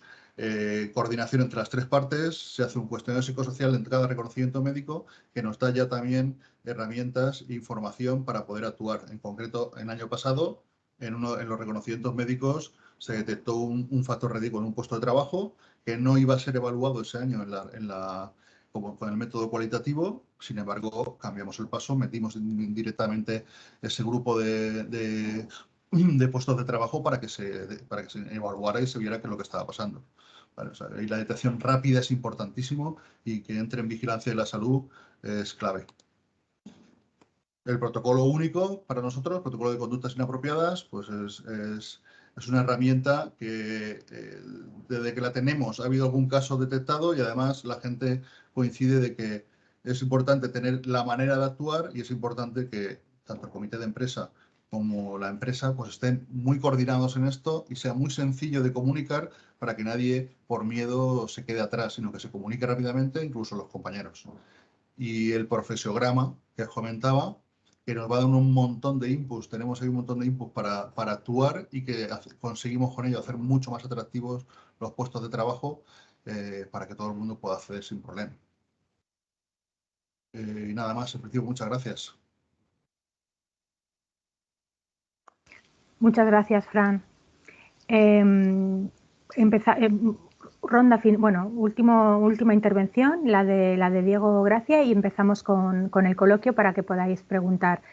Como os decía, Diego es consultor especialista en gestión preventiva y es ergónomo y psicosociólogo y el director de Psicopreven. Diego, te escuchamos. Gracias. Bueno, pues buenos días a todos. En principio, pues también agradecer a CAEP pues, la oportunidad la oportunidad pues, de estar con vosotros hoy y poder compartir pues algunas ideas, porque nosotros lo vemos desde otra perspectiva. Nosotros colaboramos con muchas empresas y entonces pues lo que creo que podemos comentar es la perspectiva un poco general de lo que hacen distintas empresas, ¿de acuerdo? Y sobre todo, también voy a enfocar un poquito la presentación, que me voy a tratar de ajustar al tiempo además, para tratar de implantar un sistema de control de la perspectiva de género y psicosocial y ergonómico. O sea, vamos a cogerlo todo, ¿qué podemos hacer para implantar un sistema que nos permita tener la perspectiva de género en cuenta? ¿De acuerdo? Aparte, quería haber mencionado, porque he estado apuntando todo lo que ha dicho Virginia, Rubén, Cueli y Fran, y he apuntado tantas cosas que me han parecido interesantes que creo que también voy a repetir alguna cosa de estas que bueno, quiero que lo voy a dejar pero sobre todo voy a dejar dos puntos importantes. Uno, ha dicho Virginia que yo creo que es importante que no somos todos iguales, eso creo que además se ha repetido posteriormente, y que tenemos que trabajar con el principio de igualdad de género. Y para eso, digamos, aterrizándolo un poquito, necesitamos, que eso también lo han mencionado Rubén con el artículo 15, con la mención del artículo 15, y Cueli y Fran mencionando que hay que tener acceso a todos, o sea, todos tenemos que tener acceso a todos los puestos. Y esto muchas veces es una implicación puramente ergonómica, en muchos casos, ¿de acuerdo? Que es el tema que nos refiere, ergonomía y psicosociología. Entonces, me ha gustado mucho eso porque creo que todos vamos más o menos en la misma línea. Creo que la perspectiva de género es una oportunidad estratégica. No es que tengamos que actuar por ley, sino que tiene muchos beneficios y tiene un retorno de inversión, para mí, importantísimo. Es decir, creo que la capacidad del talento hay que valorarlo, y lo mencionaba Cueli, no podemos perdernos el 50% del talento, o al menos el 50% del talento, creo que decía exactamente, muy bien dicho, entonces eso hay que tenerlo muy en cuenta. Y sobre todo nos da muchísimas ventajas, como por ejemplo, entre sus retornos de inversión, la empleabilidad en cuanto a rotaciones, sustituciones, vacaciones. Es decir, nos da mucha más flexibilidad en las plantillas. O sea, y tiene muchísimas más ventajas a medio y largo plazo. ¿Vale? Y además, sobre todo, implica una mejora en las condiciones de trabajo y de la salud en general. Y sobre todo en cuanto a, se mencionaba lo de la adaptación de los puestos de trabajo. Es que al final no estamos tratando de adaptar un puesto a alguien, entendería yo, sino vamos a mejorar los puestos para todos. Es que a nadie le amarga un dulce, por así decirlo. No, es que no es, la perspectiva no ha de ser como hay mujeres, tengo que adaptarse el puesto. No, es que mejoramos el puesto y nos beneficiamos todos, no nos engañemos. Es decir, a todo el mundo le gusta coger la carga que se ha mencionado pues más abajo o reducir las cargas de trabajo. Es decir, que es una mejora general y una orientación a la salud, ¿de acuerdo? Entonces, yo creo que eso, la mejora de esas condiciones de trabajo, la adaptación y el acceso a los puestos ha de ser importante, ¿vale? Las claves en cuanto a ergonomía.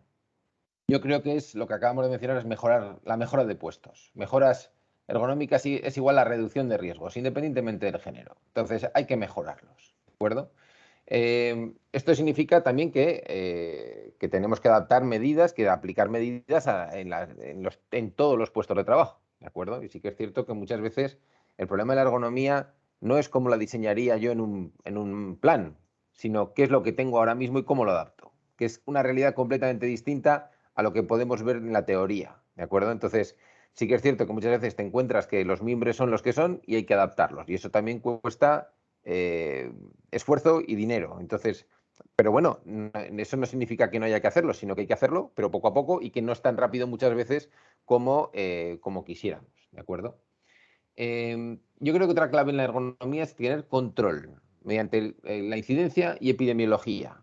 Y esto sería también extensible o aplicable a la psicosociología. Es decir, si tenemos control, si tenemos datos, hemos visto dos ejemplos donde tenían datos, podemos trabajar mucho más en concreto. Y esto es importante. Si no tenemos datos, trabajaremos a ciegas. Entonces, no podemos tener actuaciones tan concretas. Tenemos que trabajar con datos, tenemos que medir, tenemos que controlar. ¿De acuerdo? Tendremos que aplicar criterios de salud más exigentes, tanto de ergonomía como de psicosociología. Pero sobre todo, ya no por la adaptación a la perspectiva de género, sino porque también lo has mencionado, Rubén, porque es la última que ha ido y entonces tenemos que potenciarla más. Además, también es que hay se generan bajas, digamos, más ocultas o no tan visibles como la seguridad y la higiene que se han mencionado. ¿De acuerdo? En cuanto a psicosociología, las claves sería, para mí, la clave es que es prácticamente es la organización del trabajo. Que haya unas reglas claras y un cumplimiento de reglas. Es decir, esto es muy holístico, es muy general, pero la base para mí de la igualdad sería que haya unas reglas claras, que haya sobre todo en cuanto a desarrollo de carrera, medición del cumplimiento, tareas y objetivos. Es decir, todo el mundo tiene claro qué es lo que tiene que hacer, cómo lo tiene que hacer y cuánto tiene que hacer. A partir de ahí es mucho más fácil evitar tópicos, evitar prejuicios. Tenemos que tener claro qué es lo que tenemos que hacer. ¿De acuerdo? De hecho, por ejemplo, con el teletrabajo nosotros hemos visto que esto ha mejorado bastante en algunos puestos en los que podían hacer teletrabajo. La medición del trabajo y los objetivos del trabajo, digamos que han tenido que estar más claros para poder funcionar así. Y esto también nos ha dado más flexibilidad. De hecho, yo creo que entre unos años se estudiará el cambio que ha habido en cuanto a la forma de trabajar desde el COVID.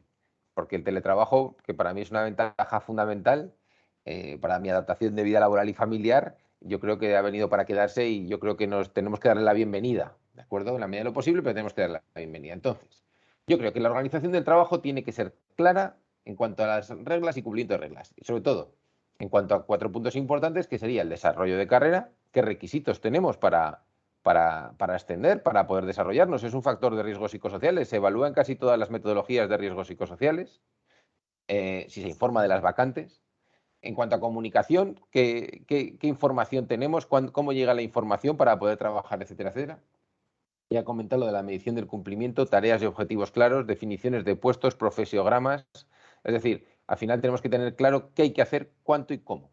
Y formación. Es decir, tenemos que dar acceso a la formación a todo el mundo para que los accesos a los puestos sean para todo el mundo, digamos, iguales, ¿vale?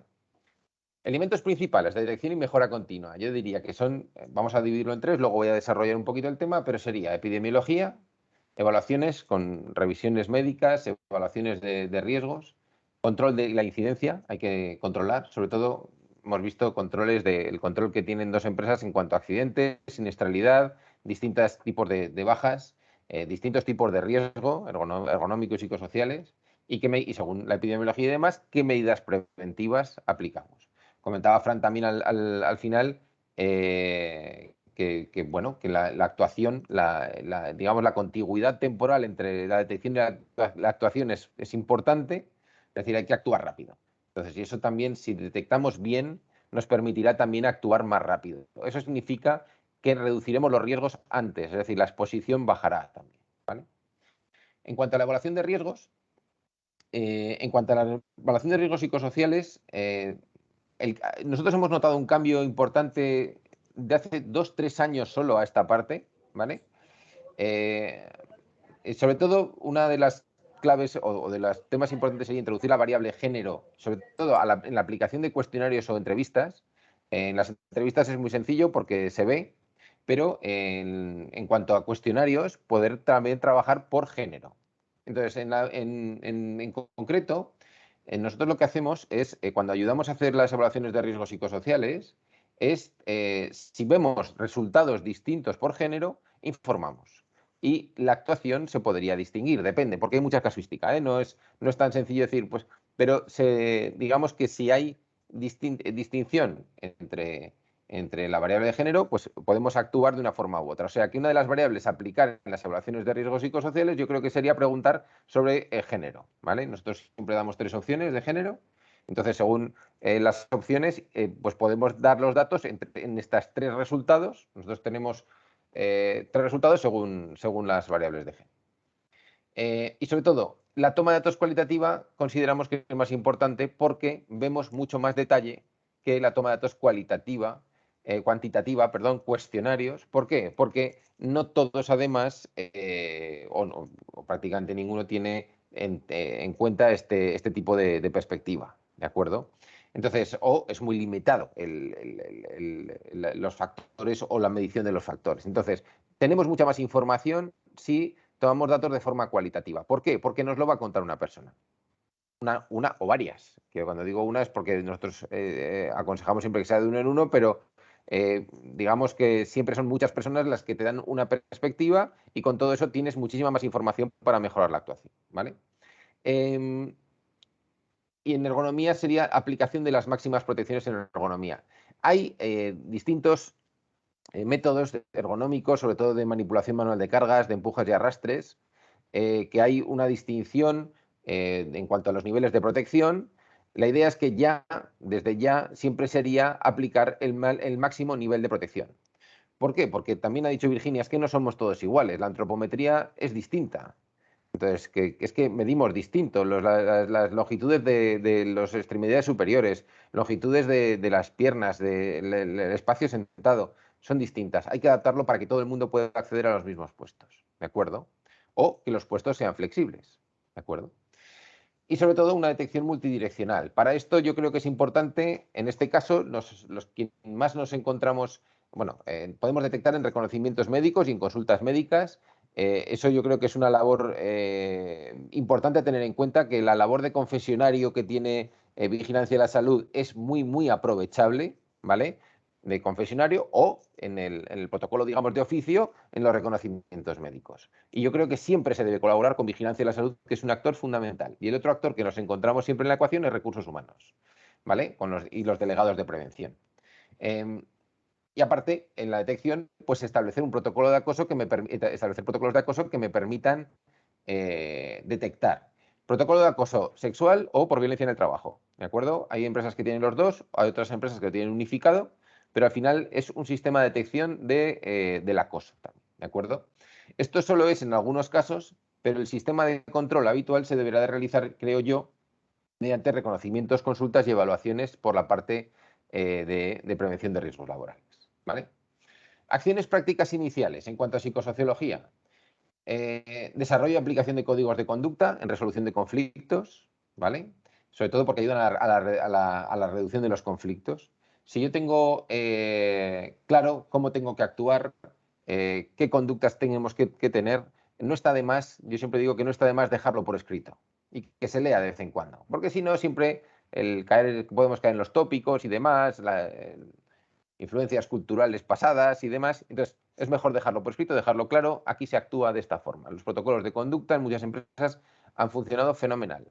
Simplemente con hacer una pequeña exhibición o marketing de qué es lo que hay que hacer, ya digamos que mejora bastante el trato y al final son términos de educación general también, creo yo. Desarrollo y aplicación de protocolos de acoso sexual y psicológico, de violencia en el trabajo. Ahora contaremos un poquito en cuanto a esto. Tomas de datos en evaluaciones con variable de género, consultas sobre el conocimiento de protocolos y herramientas en empresa. Muchas veces el problema no es que no existan herramientas, sino también que no se conocen las herramientas, o incluso una tercera variable sería el miedo a utilizar esas herramientas. Tenemos que abrirlas a todo el mundo. Es decir, puede existir una herramienta, pero decir, ostras, que tengo que ir a recursos humanos, qué miedo, ¿no? Pues igual hay que abrir, igual no, el primer actor no debe, igual no es recursos humanos, puede ser un agente de igualdad, un delegado de igualdad que hay en otras empresas para hacerlo más accesible, más asequible al empleado, al trabajador, o a eliminar ese riesgo, ¿de acuerdo? Delegados de igualdad en las empresas, agentes y demás, que también han mencionado los ponentes anteriores, ¿vale? Pues todo yo creo que esto son acciones prácticas que podrían, que si no se han tomado, estaría bien que se pudieran tomar ya, ¿de acuerdo? Esto ya no habría que esperar a que alguien nos lo dijera, ni si es obligatorio o no. Yo creo que ya se podría empezar a actuar. En todo caso, la idea sería establecer un sistema continuo de control y de detección, ¿de acuerdo? Por ejemplo, Fran comentaba, y Quelli también lo tienen así, es decir, dividen la evaluación en distintos años, lo hacen con bastante frecuencia, las evaluaciones de riesgos psicosociales y ergonómicas, pero sobre todo es establecer sistemas de detección continua. Y aquí pongo con vigilancia de la salud y la parte técnica, que sería aquí, en este caso, psico/ergo, ¿vale? ¿Qué pasa? Que si controlamos y tenemos datos, es mucho más fácil actuar. Y sobre todo, la gente, los trabajadores pierden también ese miedo a poder detectar y colaboran mucho más. Entonces, ¿en qué se basaría esto? En potenciar la detección conjunta entre vigilancia de la salud y psico, y un consenso en la colaboración entre el control y medicina preventiva. Es decir, al final, yo creo que vigilancia de la salud es un actor que tenemos que introducir de golpe, prácticamente, porque digamos que ya simplemente la definición de riesgos psicosociales que hace la Inspección de Trabajo en su protocolo de actuación inspectora incluye el ámbito social dentro de los riesgos psicosociales y distingue en la definición a vigilancia de la salud, diciendo que digamos que vigilancia de la salud será a cargo de la parte personal y la parte técnica bueno, define como propias de las responsabilidades del empresario, ¿no? Que serían las condiciones de trabajo presentes, ¿no? Entonces, creo que hay que hacer una detección conjunta y un control continuo, ¿de acuerdo? Entonces, yo creo que esto sería la clave también para poder actuar rápido, ¿vale? Información bidireccional, elementos de interés, el confesionario del botiquín, es decir, y los reconocimientos médicos, nuevas detecciones de riesgo mediante vigilancia de la salud, detecciones epidemiológicas en reconocimientos y consultas, e indicadores. Y ahora pasamos a la fase indicadores, ahora lo veremos. ¿Por qué? Con indicadores podemos trabajar mucho mejor. Hemos visto ya dos empresas que trabajan con indicadores, pero hay más indicadores. Absentismo, rotación del personal, por qué se va la gente. Eso es importante también preguntárselo. Muchas veces puede tener estas causas, ¿de acuerdo?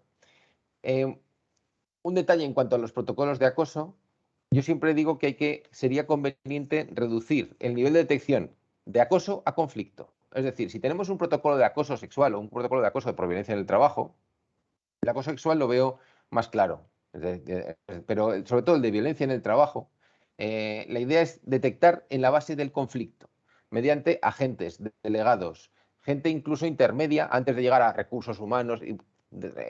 Disculpadme los de recursos humanos que estáis por ahí, pero muchas veces les da miedo, ¿no? Es decir, ir a recursos humanos muchas veces para un trabajador es como decir, ostras, qué miedo, ¿no? Es decir, ¿cómo puedo abordar desde el conflicto, desde que empieza el conflicto? Así también podemos actuar muchísimo antes y sobre todo la gente pierde miedo a esa colaboración, a esa detección, ¿de acuerdo? Medidas preventivas en psico. Primero, gestión por objetivos, sobre todo para el abordaje de la perspectiva de género. Gestión por objetivos. Si tenemos objetivos claros, es muchísimo más fácil todo. sea, tiene que estar claro qué es lo que tenemos que hacer y a qué objetivos tenemos que llegar, ¿de acuerdo? Planes de desarrollo de carrera y gestión de vacantes, es decir, informar de cuáles son los requisitos para el desarrollo de carrera y qué vacantes hay en la empresa para que la gente pueda optar a esas vacantes. Adaptación de horarios flexibles en función del puesto. Entiendo que hay horarios que podrían adaptarse, todos los que se puedan adaptar y cambiar, se debería de tener alguna cierta flexibilidad sobre todo. Planes de adaptación de puestos, conexiones, ordenadores portátiles, teléfonos móviles, es decir, también el teletrabajo puede ayudar a este tipo de mejoras y entonces el tener medios es importante, ¿de acuerdo? Sistemas de rotaciones de turnos y primas bonus malos. Aquí es que nosotros tuvimos un caso práctico que lo voy a contar en 2 minutos. Pues yo trabajaba para una auxiliar del automóvil y, bueno, pues una auxiliar del automóvil que tenía un montón de accidentes, ¿vale? De vuelcos, de carros, de trenes, de mercancías y demás. Bueno, pues un caso que nos encontramos ya hace unos 20 años, que a mí me encantó y me lo apunté, pues digo, esto se me quedará para siempre. Pues una empresa de logística que se fue subcontratada solo contrató a mujeres como conductoras de carretillas y de trenes para la conducción, para llevar carga dentro de una parte de una empresa de automóvil, ¿no? Bueno, pues se redujeron los accidentes y los incidentes y pérdidas de materiales casi prácticamente a cero, cuando previamente había habido el choteo general en la empresa, que era una empresa grande, de fíjate quién va a conducir. No, estoy hablando de hace 25 años, o sea, no estoy hablando de hace poco. Pero empezaron a salir indicadores. Y dijeron, no, es que no perdemos mercancía. Pérdida cero este mes, pérdida cero este mes. Entonces, claro, dije, y nosotros desde prevención, que lo estábamos viendo, dijimos, joder, es que van más despacio, no van tan rápido para tomar café, joder, entonces solo veíamos beneficio. Total que esta empresa durante muchos años solo tuvo mujeres conductoras.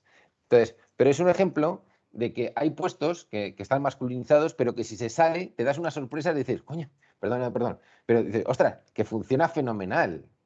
Entonces, pero esto hace 25 años o un poco, incluso alguno más, pero ya no sé cuántos más. Pero bueno, pero digo, joder, fue una experiencia, digo, no se me borrará en la vida. Esto es que hay que abrirlo, ¿vale? Bueno, acciones prácticas en ergonomía, por ir terminando ya. Bueno, hay evaluaciones con máximos niveles de protección. Estas son metodologías que distinguen un poquito por género, aunque yo creo que tendríamos que hablar de máximo nivel de protección simplemente. Y puntos flexibles y puestos flexibles y adaptables, porque lo ha dicho Virginia al principio, pero es que antropométricamente somos distintos. Entonces tenemos que adaptar el puesto y todo el mundo puede actuar en todos los puestos, ¿de acuerdo? Medidas en ergonomía, rotaciones, reingeniería de puestos, bandejas en montajes. Estos son ejemplos que hemos visto, por ejemplo, de que en lugar de tener que levantar los brazos, y las alturas son importantes porque antropométricamente somos distintos, pues mejoras en puestos de trabajo, por ejemplo, en cadenas de montaje, donde se embandejan los puestos, es decir, que con un poco de imaginación se pueden adaptar, incluso se reducen movimientos. Es decir, coger tornillos en una bandeja al lado de donde tengo que montar, o cogerlo desde una estantería que tengo enfrente, que es la típica solución ergonómica. Pues ¿por qué no lo embandejamos? Que es más sencillo y todo el mundo lo agradece, ¿vale? Diseños flexibles y demás, vale. Y por último, para controlar, claves para que se lleve a cabo la colaboración continua, reuniones periódicas, indicadores, información con acceso continuo, con los límites de la ley de protección por la parte médica sobre todo, y disponer de sistemas de detección temprana. Por último, esta es la última ya, indicadores. No solo accidentes son indicadores, sino que, de hecho, por falta de tiempo, yo sé que mis predecesores también tenían más indicadores de otros tipos, pero absentismo, rotación de personal, conductas inseguras. Esto es muy difícil de medir cuando son muchos indicadores, porque las empresas muchas veces inundadas en indicadores tienen un problema de medición, de cuánta carga necesitamos para poder medir todo, que es prácticamente inabordable. Pero en cuanto a conductas inseguras y rotación de personal, que nosotros colaboramos con empresas que lo miden, la verdad es que también hay diferencias de género en muchas ocasiones. Entonces habrá que preguntarse el por qué. Es decir, al final es el control. Yo quería transmitir también una idea de control. Es muy importante para el abordaje de la perspectiva de género, y creo que es la que nos va, o por lo menos en donde nosotros lo que estamos viendo en la variedad de empresas que vemos, es lo que da también la clave del éxito. ¿De acuerdo? Entonces esa era la idea que quería transmitir. Yo me he alegrado mucho de que todos hemos repetido, digamos, ideas fuerza importantes entre los 5 que hemos hablado. Y a partir de ahí, pues agradeceros el tiempo. Siento la velocidad, pero estábamos marcados por el tiempo y por lo menos tenemos 10 minutos para algunas preguntas. Muchas gracias. Muchas gracias, Diego. Sí, la verdad es que podríamos estar toda la mañana porque el tema da para muchísimo, pero bueno, todos tenéis agendas de trabajo importantes y nos parece que hay que ajustarse a los tiempos. Tenemos esos 10 minutitos para coloquio, para que compartáis vuestras dudas, opiniones, alguna experiencia que queráis. Y para moderar un poquito el coloquio tenemos con nosotros a Katy Cabrer, que es abogada y es una de nuestras agentes de igualdad. Voy a aprovechar para comentaros que justo por la apuesta de la Dirección General de Trabajo y de Salud Laboral por este tema de la igualdad, nos hemos sumado a una convocatoria de ayudas que ha liderado Virginia para que los interlocutores socioeconómicos podamos contar con esta figura del agente de igualdad que va a ser el que pueda asesorar, en nuestro caso, a las empresas en todo lo relacionado con género y con igualdad de oportunidades entre mujeres y hombres. Y Katy es una de nuestras 3 agentes, así que ya os invito a que utilicéis nuestro servicio de información y de asesoramiento para cualquier cuestión relacionada con igualdad, no solo con la parte de prevención de riesgos laborales. Katy, creo que tienes acceso al chat, si no me equivoco, y puedes ir viendo las preguntas que ya tenemos. Bueno, buenos días a todos. Gracias a todos por vuestras intervenciones interesantísimas. Lo que ha dicho Mavia por parte de CAEB, pues bueno, empezamos este proyecto de intentar dar un asesoramiento a las empresas en cuanto a toda la política de igualdad y, desde luego, todo el tema de la prevención de riesgos y la ergonomía, en fin, y toda la nueva valoración. Creemos que hay muchísimo trabajo que hacer, o sea que esta webinar pues viene de maravilla para empezar con el trabajo. No me extiendo nada, voy a empezar un poquito con el coloquio de todas las intervenciones que se han hecho. Por ejemplo, Felipe Hernández nos comentaba a ver si no creéis que la flexibilidad laboral debería ser por igual para hombres y mujeres con hijos o cargas familiares de forma obligatoria, al igual que ha pasado con el permiso de paternidad, que debería ser obligatorio para conseguir la igualdad de género. Bueno, esto tal vez puede ir dirigido a, no sé, a cualquiera de vosotros desde vuestra experiencia o al servicio de prevención a Madrid o incluso por parte del Gobierno. ¿Qué opináis? Si queréis aportar alguna opinión.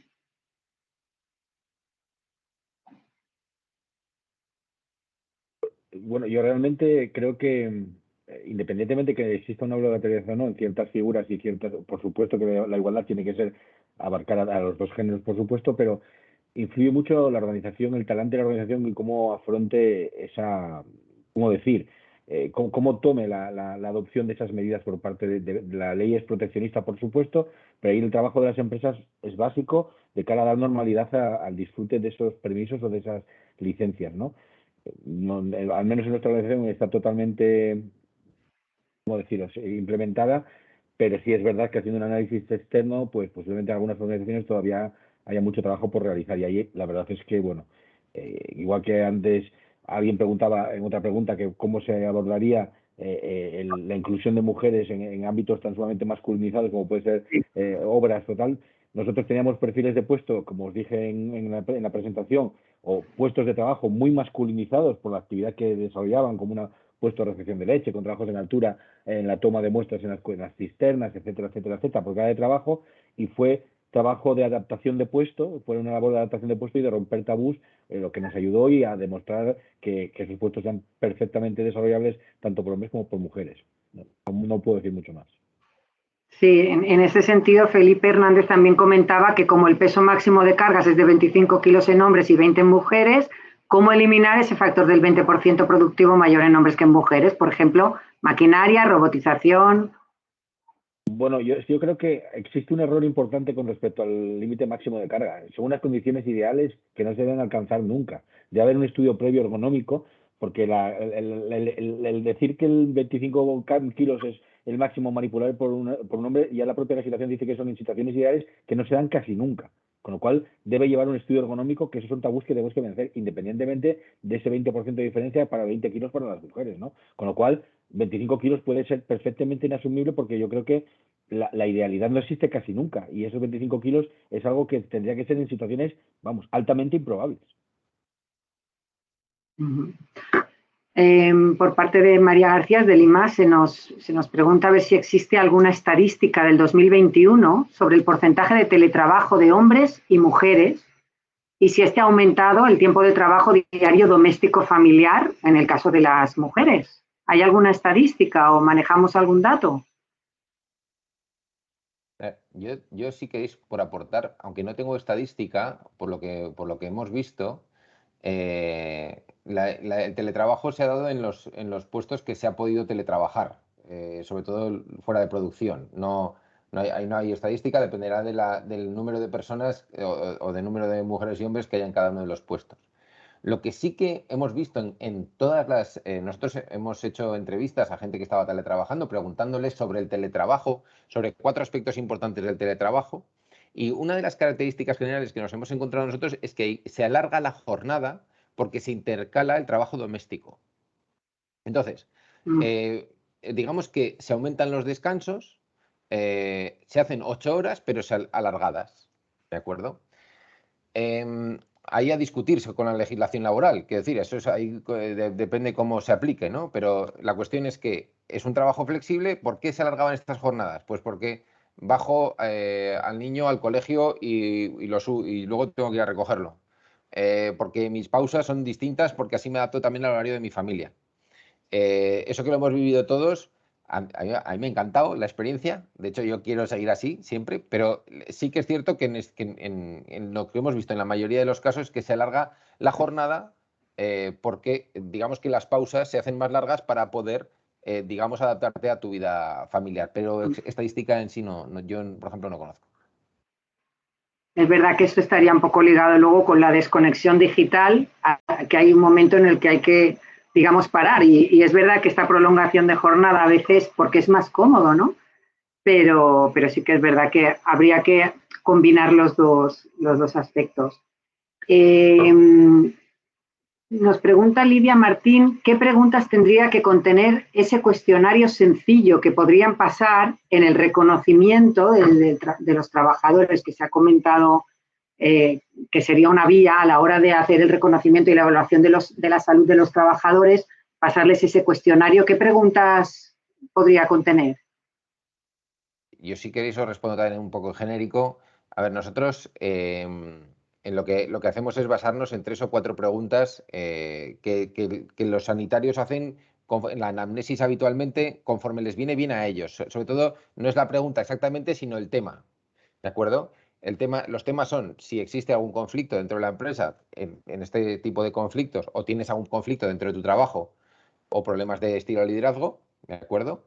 Y luego preguntamos en el reconocimiento médico con riesgos psicosociales, también se pregunta habitualmente con la carga de trabajo, por la carga de trabajo y por trastornos de sueño, ¿de acuerdo? Entonces, esas 4 cosas, digamos que sería la que se preguntan, que ayudaría en un reconocimiento médico para detectar, digamos, el 80% de los problemas psicosociales. Es una especie de ley de Pareto. No todo, pero digamos que concentramos en esas 4 preguntas, pero sobre todo la carga de trabajo y los conflictos o relaciones con tus superiores nos pueden dar un indicador muy importante y nos ayuda al abordaje de la perspectiva de género, ¿de acuerdo? Porque podemos distinguir o podemos ver por dónde van las problemáticas, ¿de acuerdo? Pero esas son las 4 preguntas que nosotros recomendamos para los reconocimientos médicos, pero las hacen los médicos como consideran oportuno o los sanitarios. Por parte de Ángel García también se comenta que concebir medidas de conciliación pensando única o principalmente en la mujer es un gran error de cara a conseguir el objetivo. Realmente se tienen que implantar medidas de conciliación dirigidas a la parte masculina, evidentemente. Eso también se contempla, ¿no? Sobre todo desde la experiencia de las empresas de gran nivel, que me imagino que los planes de igualdad lo deben contemplar. Bueno, en inicio, como no puede ser de otra manera, un plan de igualdad no puede hacer distinciones de género, obviamente, ni favorecer a un colectivo, no tiene que establecerse bajo la praxis de la igualdad, por supuesto, y después que la organización sea capaz de desarrollar todo ese plan en igualdad de condiciones y sin marcar ningún tipo de diferencia, claro. Sí, perdona. coincido con él. Además, si es posible fomentarlo en lo que decíamos, en la parte más masculina que femenina, ¿no? Intentar fomentarlo más, pero partiendo de luego de que sea igualatorio. Bueno, luego también por parte de Mavia, desde CAEP se preguntaba qué metodologías de evaluación ergonómica y psicosocial utilizáis para integrar la dimensión de género. Yo sí, si quieres ahí te puedo responder yo un poco. Yo creo que ya no sería, por nombrarme, psicosocialmente no sería tanto nombrar metodología, sino el cómo. Yo siempre trataría de evaluar con grupos o con entrevistas, porque tienes información, mucha más información que con cuestionario, ¿de acuerdo?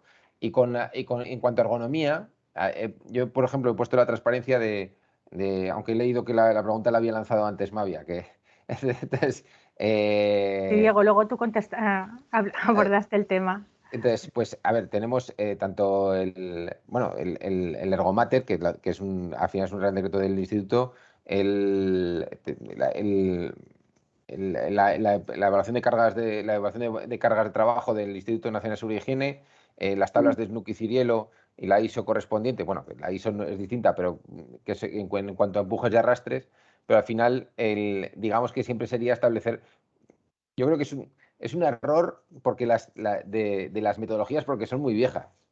Es decir, yo establecería un máximo nivel de protección y fuera. Quiero decir que al final dices, porque habla de entrenados, no entrenados y no se especifican bien los niveles de protección.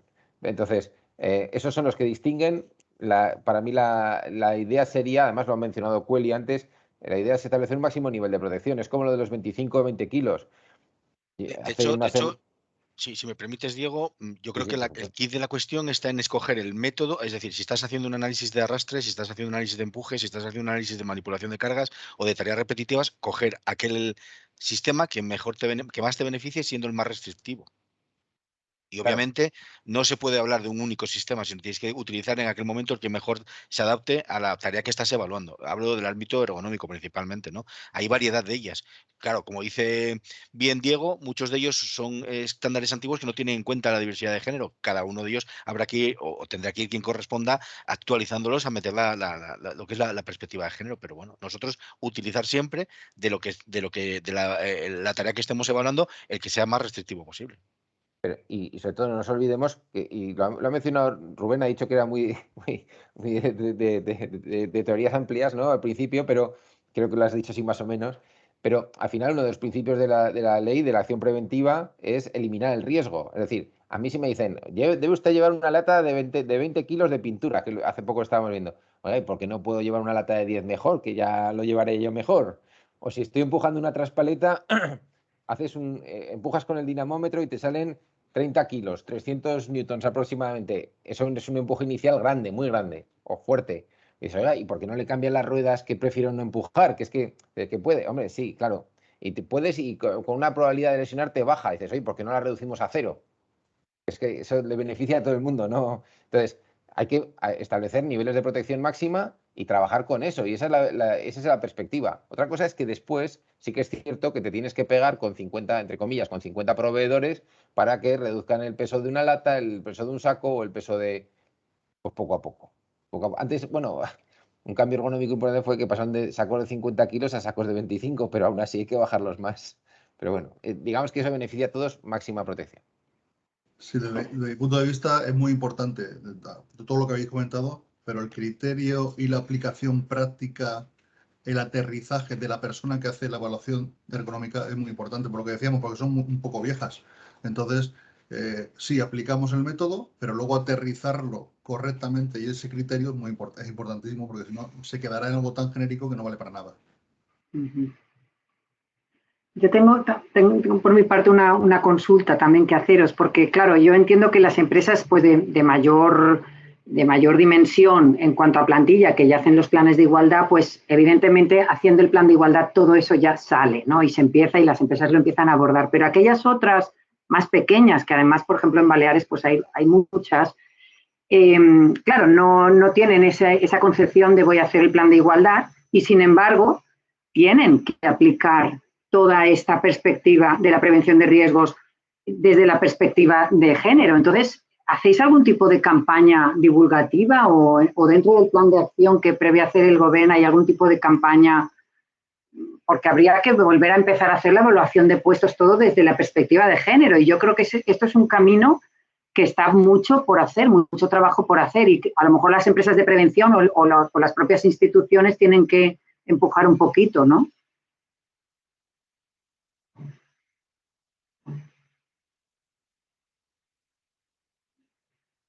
Rubén, ¿has levantado la mano?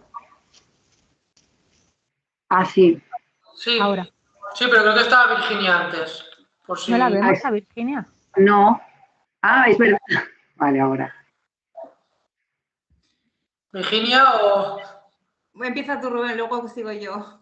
No, yo quería hacer una pregunta, sobre todo a los tres ponentes, pero principalmente a las dos empresas, porque es cierto que es cierto que cada vez vamos teniendo mayor conciencia, ¿no? Como sociedad, yo entiendo, de este principio y de la necesidad de instaurarlo entre nosotros y en las organizaciones. Y creo que ha sido Kueli que ha dicho que la incorporación, ¿no? del factor género dentro de la gestión preventiva de la salud laboral en la empresa ha generado un mayor clima y bueno, hecho que también sea más competitiva la empresa por no dejar de lado a una parte importante de ese talento. A nivel interno, ¿ha habido fricciones a la hora de ir incorporando esta perspectiva de género en esta gestión? ¿O cómo se ha ido gestionando dentro de la empresa? ¿Ha habido reticencias por parte de los trabajadores o lo han percibido como algo positivo para todos y para la propia empresa? Bueno, yo creo que nosotros en ese aspecto teníamos mucho andado o tenemos una situación privilegiada desde el punto de vista que la implantación o la presencia de la mujer en nuestro proceso productivo es desde siempre, ¿no? En el ámbito alimentario era muy, muy, muy habitual que la mujer estuviera imbuida, como bien dices, en la distribución de puestos de trabajo. Posiblemente sí, como os dije antes, no en ciertos puestos de trabajo que estaban más masculinizados por una concepción previa, que fue donde hubo que hacer mayor esfuerzo para romper esos tabús o para demostrar que realmente no había ningún tipo de limitación para que una mujer realizara esas labores, obviamente mediante una previa adaptación del puesto, pero sí es verdad que Fran bien decía también que en su ámbito no era habitual que hubiera presencia de mujeres en su ámbito productivo. En el nuestro estaba muy, muy normalizado. De hecho, como pudisteis ver, en el segmento de los colaboradores nosotros tenemos un 52% de presencia femenina históricamente y el trabajo se está centrando en el nivel de management. Pero sí es verdad que la experiencia nuestra en ciertos puestos que estaban masculinizados hubo que hacer una labor primero de adaptación de puesto, que es básica. Como bien decía Rubén, sin ese paso previo, el resto es muy difícil porque, como Virginia dijo en el inicio de la intervención, somos diferentes, antropométricamente es innegable, y hay que adaptar el puesto a las personas, no a las personas al puesto, con lo cual ese paso sí hubo que hacerlo, ¿no? Pero es verdad que para nosotros la situación históricamente era diferente. Para nosotros te puedo decir que ha habido diferentes fases. La primera fase un poco de incredulidad porque pensaban que esto era una moda y la siguiente fase de aceptación y de entender que aporta mucho y ya de normalidad de que esto es así y que evidentemente es para hacernos mejor a todos. Entonces, ha habido diferentes fases, sí.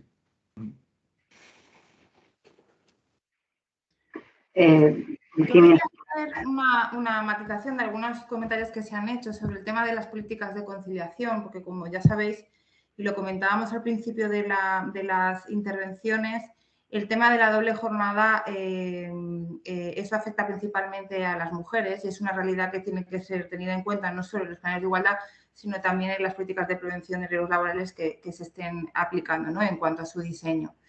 Entonces, por tener datos, ¿no? La mayoría de las empresas, cuando hablan de conciliación, hablan de políticas encaminadas a temas de excedencia, reducción de jornada o temas de teletrabajo, ¿no?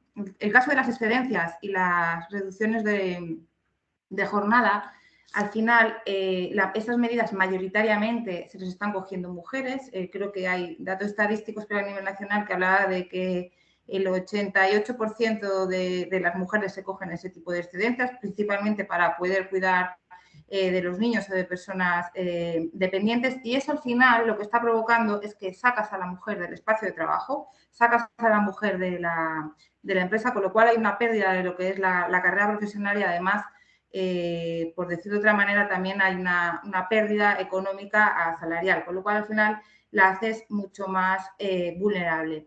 Y en cuanto al tema del teletrabajo, yo siempre discrepo. Para mí no es una medida de conciliación el teletrabajo, es una medida más. Y además se comentaba, ¿no? Creo que comentabais alguno de vosotros, de que tenéis detectado además que las personas que hacen teletrabajo, que muchas, mayoritariamente son mujeres, al final lo que se hace es alargar la jornada, ¿no? Lo comentabas, intercalar el trabajo doméstico, con lo cual al final no se descansa. O sea, estás teniendo ahí... vas a casa para poder conciliar, pero al final no estás conciliando, estás trabajando, cuidando de la casa y cuidando de los niños, y al final eso a nivel de salud es brutal, ¿no? Lo digo por tener los conceptos, ¿no? Y yo creo que es importante que las empresas, cuando hablen de conciliación, supongo que tienen esa visión clara, y a mí lo que sí me gustaría saber es...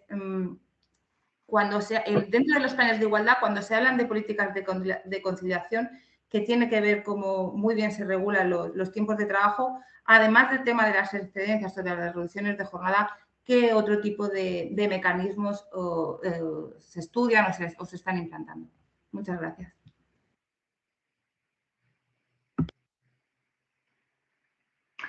Bueno, por parte de Saray Barrera, pues agradece, dice que es muy interesante todo y hace una pregunta concretamente para llegar a la paridad a nivel de managers en mantequerías áreas. ¿Cómo lo enfocáis directamente ofertando puestos de trabajo solo para mujeres o promocionando ascensos solo para mujeres? Y si es así, ¿cómo se ha acogido?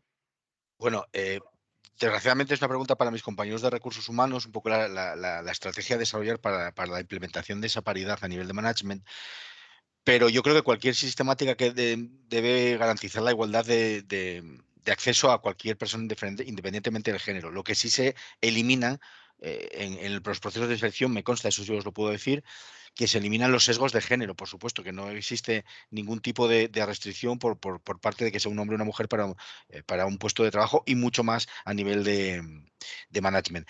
Realmente, ofertar puestos de promoción interna es muy habitual dentro de la organización, y, por supuesto, adquisición o búsqueda de talento externo que pueda aportar a nuestra organización. Las dos vías son válidas, por supuesto, pero obviamente nunca restringiendo el acceso al género, en este caso que se está intentando o favoreciendo el acceso al género, sino poniendo en igualdad de condiciones.